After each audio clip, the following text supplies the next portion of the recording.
Oh, I just got signed out, but welcome to OLC 40. This is class 19, and we are working on assignment 28, part B, and assignment 29.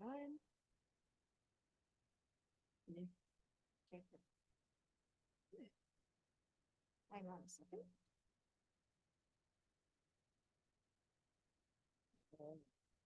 Everything's going around at once here. Hang on a second. I seem to be logged in. Let me try this a little bit.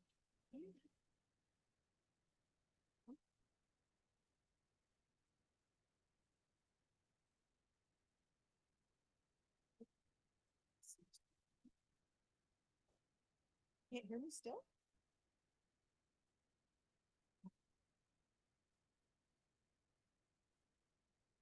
Can you hear me now?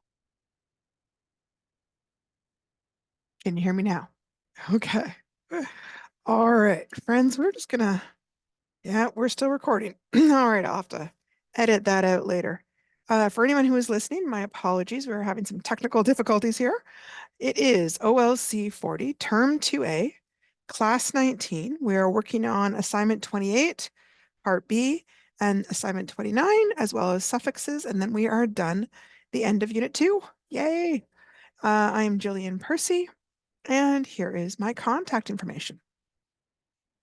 Most important thing, if you're sending in work, the best place to send it is studentwork@nnec.on.ca.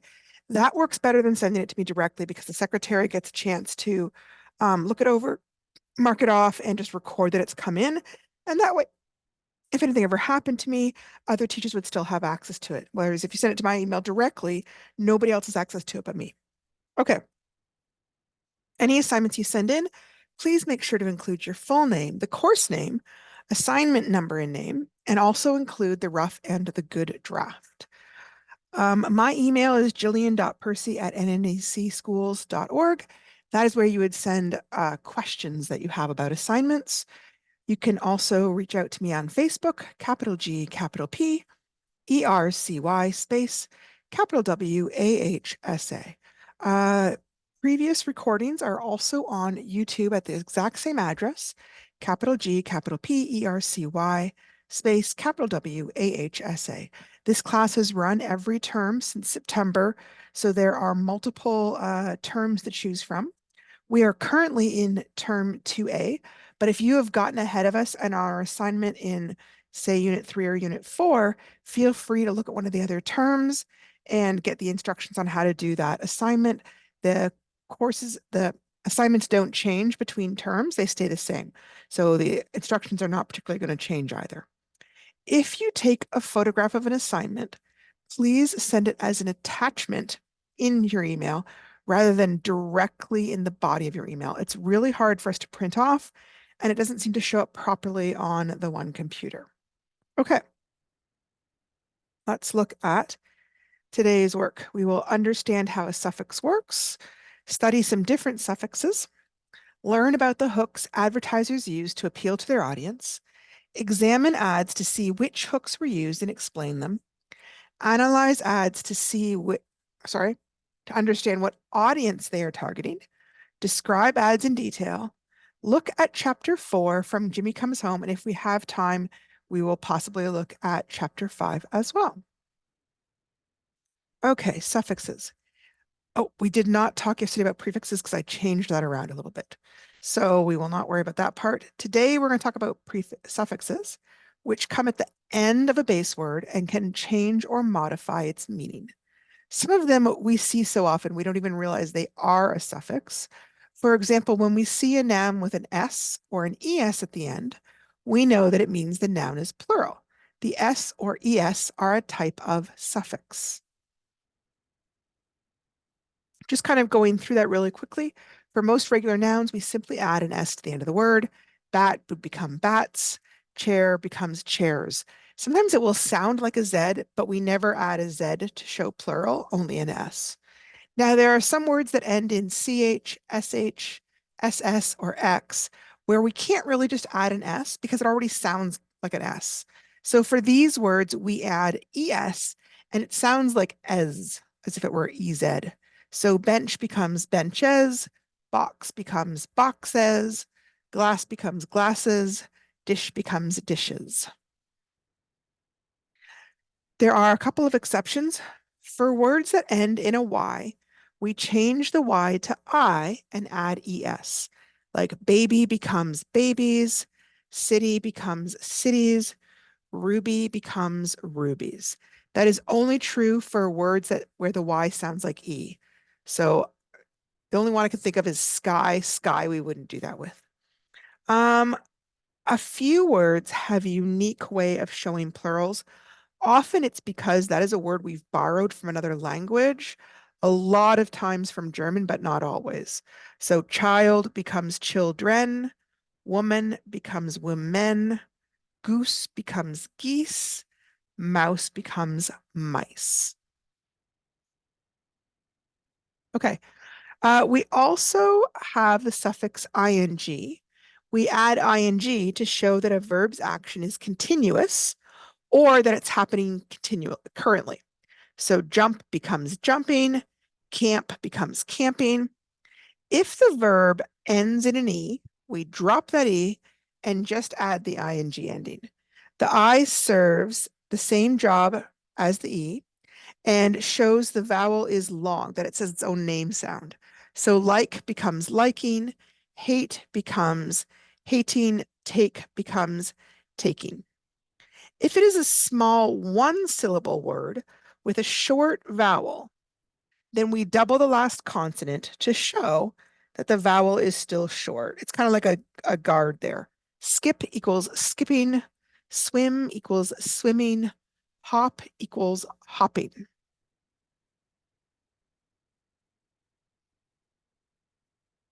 We also add ed to show a verb is in the past tense. Jump equals jumped, land, landed, vent, vented. And if the word already ends in an E, just add the D. So hate becomes hated, line becomes lined, fade becomes faded.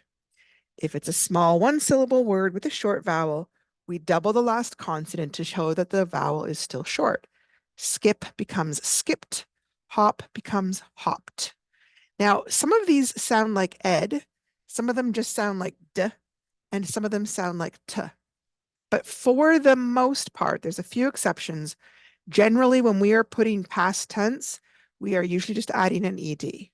There are some irregular past tense like swim equals swam, run equals ran, come equals came. Okay, so let's try it out.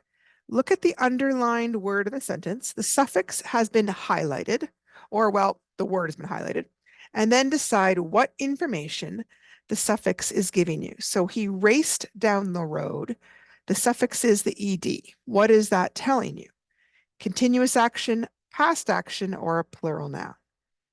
Past action. The ed always shows that it is the past. The trees are beautiful. The suffix is the S. What is that S showing you? Continuous action, past action, or a plural noun? The S is showing that it's a plural noun. The goat is jumping down the mountain. Continuous action, past action, or plural noun? The ing means that the action is continuous. So I'm just going to underline that. The boy dreamed as he slept. Ed ending, does that show continuous action, past action, or a plural noun? Ed means the action happened in the past. Many cities have skating parks. Is cities, the S on cities, is that showing continuous action, past action, or a plural noun? It's showing a plural noun. Okay, there are a lot of other suffixes. We don't have room to cover them all here. We will cover them more next class, which will actually be after the March break. Okay, so here let's look at the last few assignments in Unit 2. Assignment 28, Part B. We worked on Part A yesterday if you weren't here for it. This part is called the advertisement awareness poster. And on the next few pages are common attention-getting hooks that advertisers use to get you to relate to their product. And your task is to select an ad from part A and make an advertisement awareness poster. Around the ad, or even right on the ad, indicate which of the hooks on the pages that follow are present by writing down the name of the hook, for example. Beautiful people. This will make more sense as we look at the hooks, okay? Most ads will contain more than one hook, so be sure that you read the hooks below carefully and choose at least 3 or 4 that apply. Explain how the hook functions in the ad you have chosen. See the example on the next page. This part is worth 15 marks. So here, the person has chosen an ad where they're advertising milk. They've written the name of the hooks in big letters: famous people, vague promises, femininity, sex, beautiful people, and testimonials. And then they also took the time to explain how that hook, famous people, connects to this particular ad. I am looking for all those things when I am looking at this advertisement awareness poster. So for famous people, it says, using this famous singer in the ad makes the audience think, well, if she drinks milk, it must be good. I'm going to drink milk too. Vague promises. The ad says that some studies suggest that milk helps you get thinner. That's not the same thing as saying that milk does help you stay slim. Femininity. This woman is very feminine, and if I drink milk, I will be too. Sex. The girl in this ad is wearing a sexy red dress and looking suggestively into the camera. Beautiful people. She makes drinking milk look glamorous. It's a very odd shot, actually, because the milk glass is literally shattering in her hand. I don't know if they're trying to suggest that she's so strong that the glass is shattering, but it looks super dangerous. Testimonial. She is claiming that she drinks milk, so I should too. So you don't want to just copy down the explanation of the hook that is in our unit. You want to come up with your own sentence, okay? Let's look at some of these hooks, and I've tried to include some examples. Most ads use multiple hooks within them because they're trying to find ways to make them convincing and powerful. And the more hooks they can use, the more likely it is to grab people. So when you do your poster, you need to list every type of hook that applies to your poster. You also need to write a detailed description of how it is specifically applied to your particular ad. Okay, the first hook is big lies. Those are exaggerated promises that are impossible to deliver, such as, this is Canada's best all-weather vehicle, which would also be a type of hype. More subtle examples include, eating corn pops will make you as strong as an Olympian. In this particular ad, the lady is cracking an egg over a gas stove, and the egg is falling towards the open stove, and there's no pan. And in the corner, we have SEDEX, trust us, we deliver it fast. And the exaggerated promise is the idea that by the time that egg falls, the pan will already be there and underneath her egg. Obviously, that's a lie. It's exaggerated, right? All right, cute. Children and animals always steal the show. Family and girl next door also fit this category. Emotional transfer is the process of generating emotions in order to transfer them to a product. For example, a Coke ad shows happy, beautiful people, but tells us nothing about the product. The point is to make you feel good and to transfer that feeling to the brand or product. This is the number one and most important process of media manipulation. If you look at the ad, it literally says, whatever makes you happy. We changed our packs and added easy to read, color coded nutrition labels because we're drinking Coke for nutrition, right? So now it's easier to choose the best Coca-Cola for you and your family. And then here we have this crazy cat. I don't quite understand. Oh, Uh, I don't quite get what they're trying to sell here. It looks like they're selling furniture oil. I don't know how that links to the hat, the cat's poor bald head. But anyways, over here we have the classic sex sells without exception. There's a girl who is the size of a Budweiser bottle. She looks super fit and she's in a bikini. She has literally nothing to do with Budweiser at all. And it says Budweiser, the great American lager. All right. Humor is often used because it makes us feel good and is more memorable. Notice how the majority of commercials on TV are funny. In this particular ad, the slogan in the corner says flame grilled since 1954. And then it shows the Burger King on fire with firefighters running towards it, which is kind of a little bit silly. Oh, okay, here we have symbols are easily recognized elements from our culture that generate powerful emotions, such as flags or crosses. Here they've used a peace sign. Um, and hype, don't believe it. Be skeptical of exaggerated claims, such as Canada's favorite coffee. Statements like these are meaningless and vague, but they sound good. So here they're advertising like a drink and they literally say cheat death, POM wonderful, the antioxidant superpower. And then kind of creepily, there's like a noose around the drink as if somebody were trying to hang the drink and it managed to break free. It's a very strange ad. Anyways, obviously a very exaggerated claim. I don't think that drinking any particular kind of juice is going to cause you to cheat death. Fitting in, this is a very common technique that tries to influence us by stating that if everyone else is buying the product, so should you. This is often seen in beer commercials, which will promote the big lie that everyone drinks, whereas in actuality, alcoholics are the main consumers of alcohol. Okay, fear messages are directed at our insecurities, such as no one will like you if you have dandruff, or bald people are losers. This is a very common technique, and extra attention is required to resist these messages. So in this ad, in great big letters, it says, dare you take your coat off? And there's a beautiful girl with her coat being taken off by a guy, and he's got his face kind of right up against her hair. And then underneath the ad, it says, can you be certain underarm wetness won't show? New extra dry Sure won't let you down. It contains a special new antiperspirant formula to stop underarm wetness.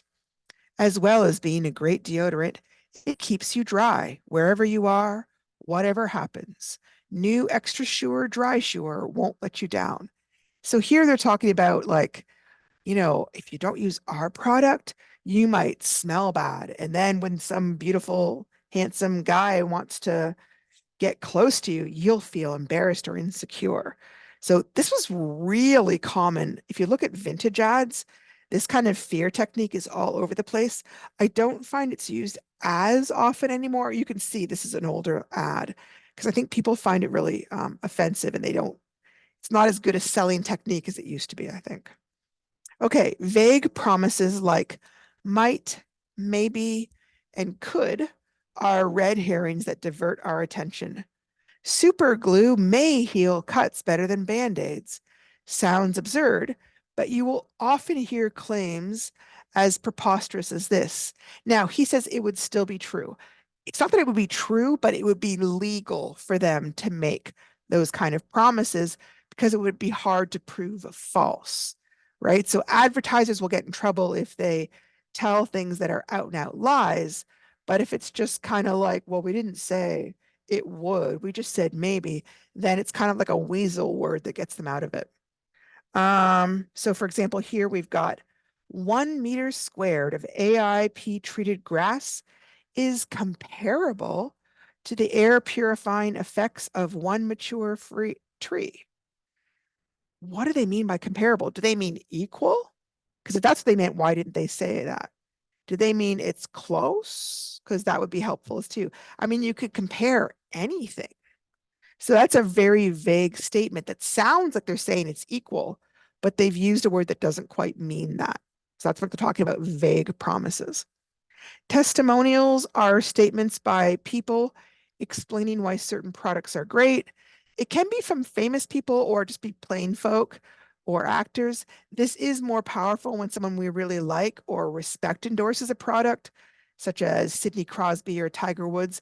That's why a lot of the like shoe brands, for example, will try and get famous athletes to buy their shoe brands because the implication is like, well, look, if they buy our shoes and they're such an amazing athlete, you could be an amazing athlete too if you wore our super expensive shoes. Here, this is not a famous person, it's just a plain ordinary person. They're advertising the product California Closets, which if you've never heard of them, it's just kind of like a closet organizer, like these little shelves in the back. That's what they're selling. They're super expensive. Everything was just perfect and exactly what we wanted.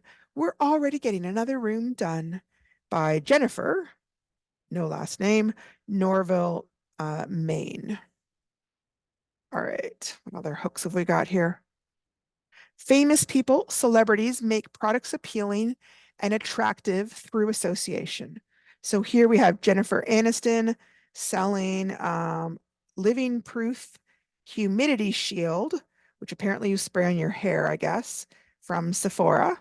And then you've got Taylor Swift helping to sell Diet Coke. And again, it doesn't say directly, I drink this product, you should too, but it's kind of implied, I guess. All right, beautiful people. Beautiful people are usually used to glamorize merchandise, especially unhealthy products like alcohol, tobacco, junk food. Also, I would say like luxury products. Models and actors generally have very rare body types and don't represent average people. But idealized notions of beauty that are constantly changing um, still are effective, right? So if you compare, for example, Marilyn Monroe's body, who is considered super attractive in her day, to a contemporary actress or model like the one in Budweiser, it's a very different look that is valued or thought of as beautiful. Um, so you can see here the two gorgeous people are selling this perfume as if, if you wear this perfume, you too will have these hotties panting after you, I guess. Ordinary people are people that might be like me or you. This is common in ads that will stress community or family, like with Walmart. And here, they even use the word ordinary to really get the idea across. When your ordinary health insurance plan doesn't give you anything, when Reassure 2.0 gives you up to 10 times the base sum insured. Now, it's not really telling you, you know, the amounts or which particular ordinary health insurance plan they compared themselves to. So it's kind of vague promises as well. But here they're trying to sell to just ordinary average people who would have life insurance. So they want to have models that people would identify with, basically. Okay, it's easy. Simple solutions are often used to convince us that a product will solve our problems, such as bald spot hairspray will get you a date, or doorknob disinfectant wipes keep us healthy. Larger ideological messages are common as well, such as cars enable us to conquer nature. This is one put out by Echo Bath London. It says London blog. I feel fairly suspicious that it's not a real blog and that it is probably just a blog being put out by either people who make bath products or people who make plastic because it says, yeah, it's talking about simple solutions to plastic waste. I don't believe that it's really intended as an actual simple solution. It's a way for them to say, hey, we're trying to save the product while still selling you our amazing product. Femininity is another gender stereotype used in a variety of ads, from teen makeup commercials to alcohol ads. So here's an example of the girl jumping in her underwear to sell the underwear. Repetition is done to reiterate a sales pitch over and over again, like those phone ads that repeatedly display and announce the phone number to access their servers. Here, they've done this with Envato. I'm assuming they're selling the shirt, and they've written the word style, style, style. And then down here, modern, modern, modern. And the idea is like somehow the repetition is going to sell it to you, as if you say it 5 times, it's more true than if it was only said once. Exotic. This is the appeal of the other. It could be a beach location, a tribal person, something strange or unknown or unusual, right? This is often meant to hook you through presenting something that is out of the ordinary or beyond our everyday experience. So here they're selling cigarettes, and I don't know why they're called camels. I don't know what would be compelling about using a camel to sell a smoke. It doesn't make any sense to me. But along with the idea, you have this guy, rugged, masculine, tough, and he's out in some sort of exotic location with his rusty truck and he's smoking these camels. The idea being that, if you smoke these cigarettes, you will also have these kind of fascinating adventures. Macho is generally used to appeal to males, like males who are going to buy the product, but not exclusively. It demonstrates masculinity and male stereotypes. These are really common in military and tobacco ads, also in truck ads. Here again, camel. Again, I have no idea why a soldier is being used to sell smokes, but he is. And here we have a truck and all the people who are hanging out at this, I'm not sure, truck rally, are also apparently smoking. No, they're just enjoying Ford. Sorry, not smoking. What else have we got? Free lunch. Uh, Free lunch always offers you something in addition to the product. The idea of buy one, get one free, tax cuts, freebies constantly hook us, but they're always hidden costs. Rarely is a thing truly free. So here, for example, is one from, it looks like McDonald's, I think. Limited time deal, buy one, get one for $1. And the idea is that, yeah, they'll get you going in there, but then you'll also want to get other things like ice cream or drinks or fries or whatever. And they'll upsell you and make some more money. And then over here, the good old days, images, fashion, film effects, and music depicting specific eras and subcultures are meant to appeal directly to the demographic represented in the ad. For example, sometimes classic rock music. Here is one where it says, get summer ready with our refined take on nostalgic jewelry trends. And then it says, beads are back. And this is kind of like a very subtle throwback to the 60s where girls would have worn a lot of beads. So they're clearly selling, I think, to older women who might want to wear that kind of beaded jewelry again and kind of remember their youth. Here we have flattery and social outcasts. Flattery is used to make you feel good about yourself as a consumer and that you're making the right choice when you choose a product. So, smart people like you always buy premium aquariums when purchasing exotic fish. And here we have literally smart ideas for smarter cities and IBM, which sells computers. And then they have somehow their billboard also turns into uh, a bench. I wonder if that's real. And then we've got social outcasts. That is generally a put down or a demeaning comment about a competing product or cultural group. This is not limited to ads, but it's common to propaganda. You do see this one a lot in political ads, like if there's a presidency going on or any kind of election. Here, again, it's an older one. It's talking about one of the war. What will your answer be when your boy asks you, Father, what did you do to help when Britain fought for freedom in 1915? Enlist now. And the idea is that if you are a grown-up male, one day you're going to be embarrassed if your child asks you, did you fight in the war? And you have to confess that no, you didn't fight in the war because you were a coward or whatever. So that's kind of a put down, but very subtle one. Surrealism. Commercial media employ some of the brightest minds of the media world, and they often require cutting-edge artists to keep their material fresh. For example, MTV back in the day, which kind of shows you how old this is because I don't know if MTV even exists anymore. Often as a reflection of how unreal the fantasy world of media is, you will see juxtapositions and dreamlike imagery that make no sense because the advertiser is trying to get your attention by presenting something strange and different. So surrealism that's not quite real. The classic surrealism is that image of art you've seen where the clocks are kind of all melting. Here, they they are the picture that you see is a cutting board and a carrot on it, and someone has been cutting the carrot into little medallions. And the idea is it's cut right through the carrot, right through the wood.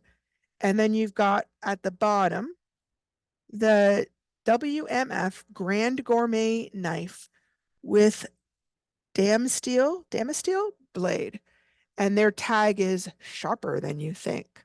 So again, they're just trying to, it's a little bit silly and a little bit funny, but also a little bit surrealistic. Okay. So those are the hooks that you're looking for. And here is my example of an advertising awareness poster. I grabbed the Burger King ad. I tried to look for every possible hook. Like I read every single one and tried to see, does it apply to my ad? And then I thought about how to explain how the hook was being specifically used. You don't want to just copy what's already there. You want to make sure that you use your own words. So here we have good old days, reminding you that Big Burger King's been around since 1954. So like 80 years at this point. Humor, their catchphrase is flame grilled since 1954.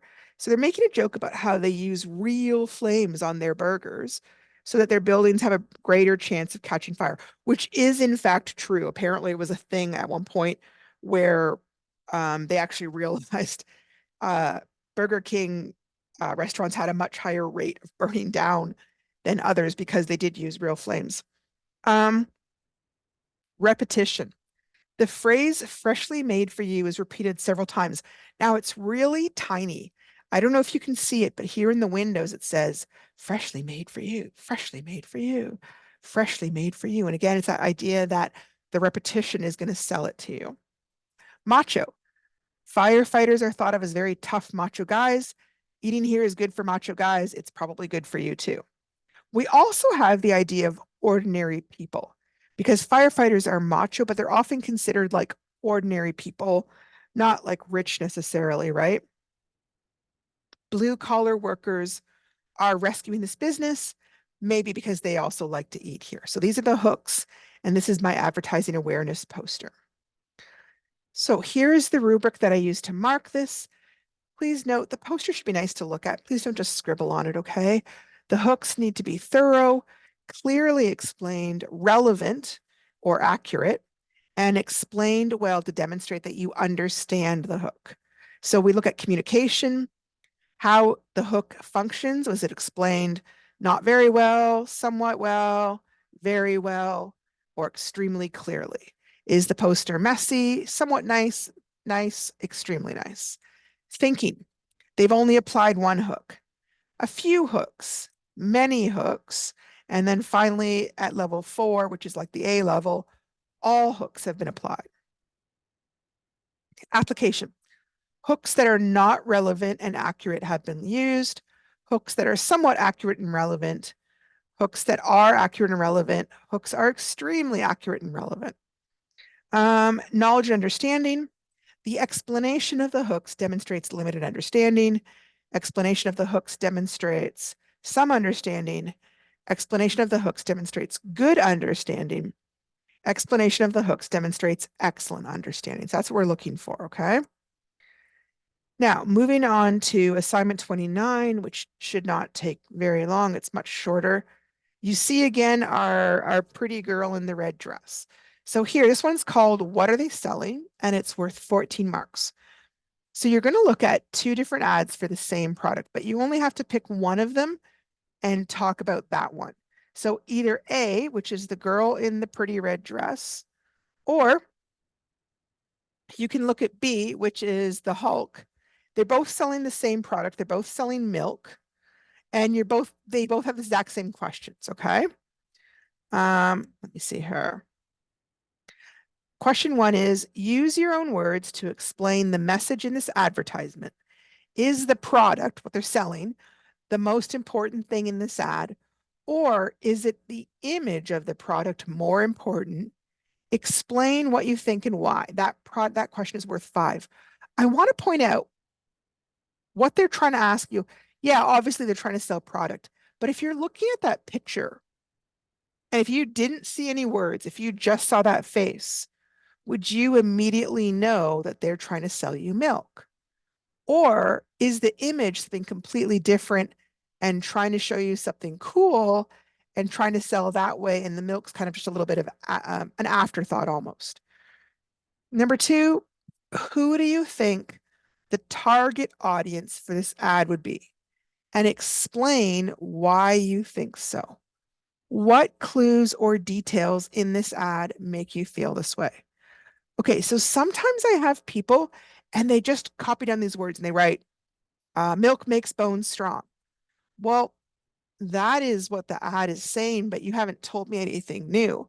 You could say, because they use the phrase, milk makes bones strong, I think the audience is, and then discuss it. But just quoting the ad without explaining why you're quoting it is not an effective way to get good marks, okay? That one is worth 4 marks, and then question 3 is worth 5 marks.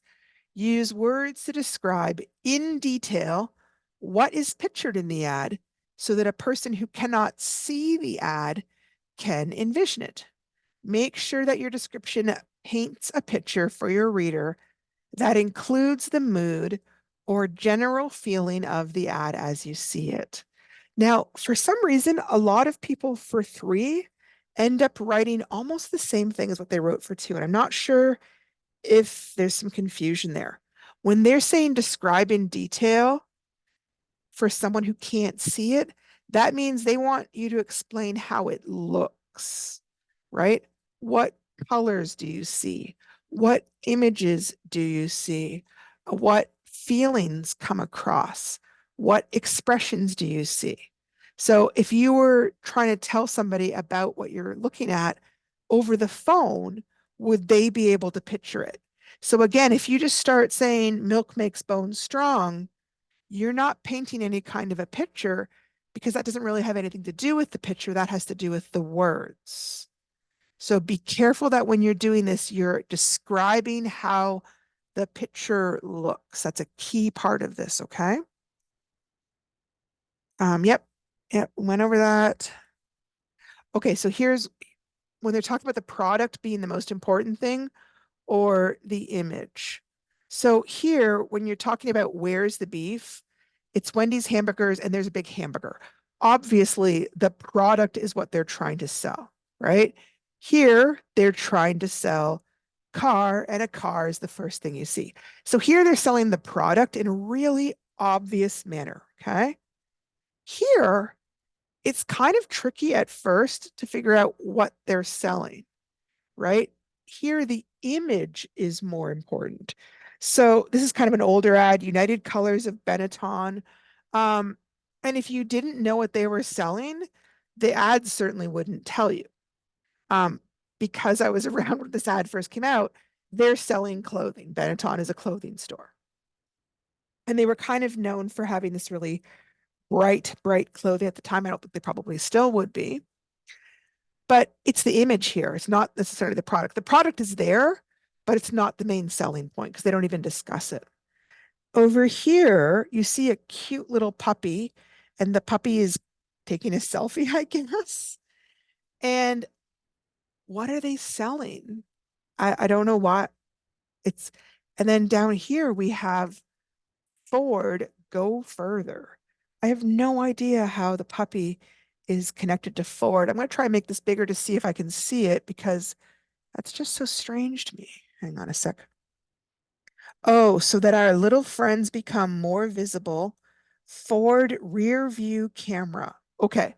So they're selling you, hey, with this Ford car, truck, whatever, you're going to have a better rear view camera and you'll be able to see cute little puppies and make sure you don't harm them. But see how I wasn't even sure what they were selling? In these two ads, they're selling an image. And that's what they're asking you about these guys. Are they selling the product? Is the product the first thing, the most important thing you see? Or are they selling an image? And it could be different, right? The ads aren't exactly the same. So you might have a different answer.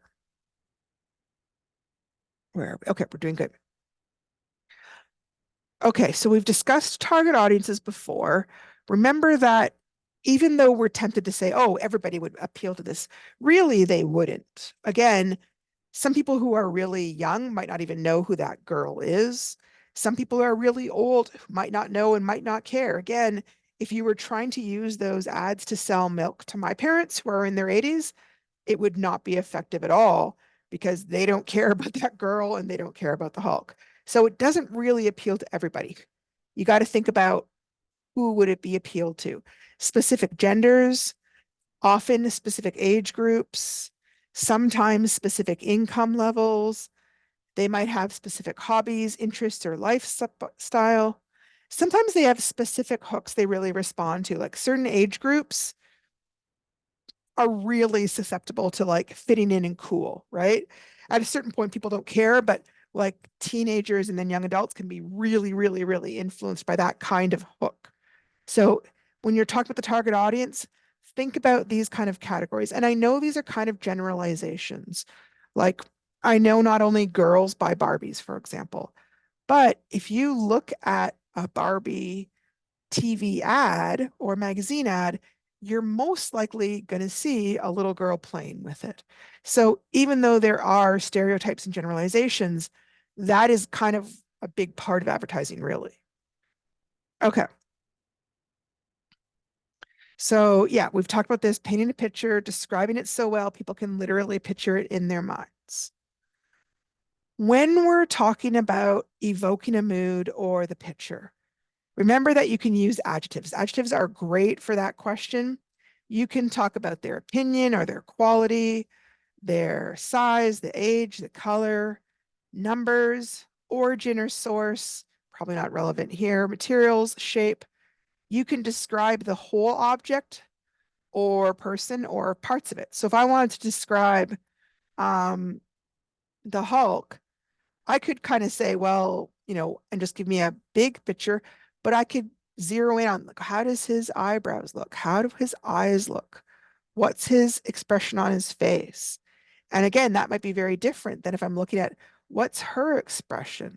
What's going on over here with her hand? I can do the big picture or I can do tiny little details. Hang on a sec. You can use words to describe the mood or the atmosphere of the picture. And here I tried to list some in case this isn't the kind of stuff you would necessarily see a lot. Dark, edgy, bright and hopeful, nostalgic, country feel, urban, city vibe, cozy, quaint, modern, upscale, expensive or cheap, sexy, ugly, bleak, pretty, romantic, vintage, hippie, 50s, retro, dreamy, peaceful, harsh. So those are words that aren't quite describing like emotions, like happy, sad, but they're describing the atmosphere or maybe vibe. Would vibe be a good word? These are describing the vibe of the magazine. I'm probably aging myself horribly by using that word. Okay, so let me give you an example of what I mean. For this first sentence, there's a dog in the bathtub getting a bath. Okay, well, what you're picturing and what I'm picturing might be very different because I'm picturing one kind of a dog and you're picturing a different kind of dog. And I'm picturing one kind of bathtub and you're picturing a different kind of bathtub. So if we want to be on the same page, we have to use some more adjectives to describe the picture more clearly so people can see it. Example number 2, there is a big brown dog in a white bathtub. He looks sad and maybe a little scared. His tail is tucked between his legs. He is looking up at you with big brown eyes, like he is begging you to rescue him. So I'm going to unload number one and see. Yes, I've got my brown dog, my white bathtub. His eyes are kind of sad or scared. His tail's between his legs. So this is a pretty good description. These things match. So I feel like if I had used these words, the person I said them to would probably have a picture in their head similar to this. It might not be exactly right because real life and our imagination don't match up, but similar. Example number 3. There is a little white dog in an aqua bathing dish. He looks like a puppy and he is white and fluffy and has his tongue sticking out. There are bubbles and what looks like clouds all around him. He looks peaceful and happy. And let's see. Oh, yeah. Totally different feel and picture there. My gosh, how cute. That's the idea of a puppy that loves the bath compared to this puppy, which is really hating the bath, right? So that's what we're talking about. We're saying paint a picture. I mean, give me lots of descriptive words so I can see it in my mind. Okay, moving on to this novel. This novel really has a lot of difficult topics. Some of them may be topics that you've dealt with yourself or that some of your friends may have dealt with. Talking about Jimmy Comes Home here. Sometimes it can be really reassuring to see your life reflected in the novels you read. But sometimes we want to read for escapism and we really don't want to deal with real life issues in the novels we read, which, like, that's me. I like escapism. I'm all the way. So for those of you who feel that way, reading a novel that has this much realism and challenging topics can be hard. And I just wanted to offer you some encouragement for continuing to do this course, even though I know it can be hard, not just like the workload, but like emotionally hard, right? Tackling this course can be a challenge, especially if you've been out of school for a while. It can be hard to get back into the swing of things, especially if you aren't very fond of reading or writing. So I'm very proud of anybody who's made it this far in the course. And I have to say, anyone I know who's made it this far gets to the end. So I want to give you encouragement, right? If you are at this point, not only you're at the halfway point, you're probably closer to past the halfway because Unit 1 and Unit 2 have the most assignments. Unit 3 has much less, and Unit 4 only has about 4 or 5 assignments. So you are almost there. So please take courage and keep on going and have faith in yourself, okay? I am just going to kind of quickly review chapter 4, talking about it so that we've got it to go. I'm actually not. I forget why. I'm worried that we haven't done the assignment that has this. I remember there's one that discusses predictions and stuff like that, and I'm nervous that I haven't tackled it yet. If I have, great. I apologize. Sometimes I get my assignments mixed up as to where they are. Oop, I'll get off this page then. All right. Yeah. By the end of this course, by the end of Unit 3, we end up having to read most of the novel, but not all of the novel. I'll talk about that a little bit more when we get back from March break. The only thing I would say is I know it might be tempting to read the whole thing over March break, but if you can avoid doing that, it would be really helpful. But by all means, go ahead and get started on Unit 3 if you want to work ahead. And remember, I already have those classes on YouTube. You know what? I'm going to kind of quickly just go over to YouTube to show you what I mean, because I don't know if everybody's seen this part. Okay. So if you go over to YouTube, click on it, and then put, okay, G, Percy, space Wasa should come up. Okay. So this big green icon is me. Now, if you go over to playlists, it's going to show you, this is our current one, OLC Term 2A. This will only have assignments that we've done so far. So it doesn't go past Unit 2. That's my other course that I teach. This one is from Term 1B. So you could take a look at that playlist for some of the assignments that come after. You could also look at term 1A and look at some of the assignments there. So if you're looking for assignments in unit 3, I'm going to go here for right now. Hang on a sec. See how down here there's a whole playlist. Let me see. It doesn't always come up at the top. I'm going to grab one here. Okay, so you'd have to kind of flip in a little bit to find it because I didn't label it very much when I was doing the very first term. Term 1B probably Welcome explains to it better. OLC 40. Sorry. So anyways, if you're wanting to work ahead, that's how you can do it, okay? Thank you so much for coming today, and I will talk to you guys after the break. I hope you have a wonderful March break and are able to enjoy yourself. Take care.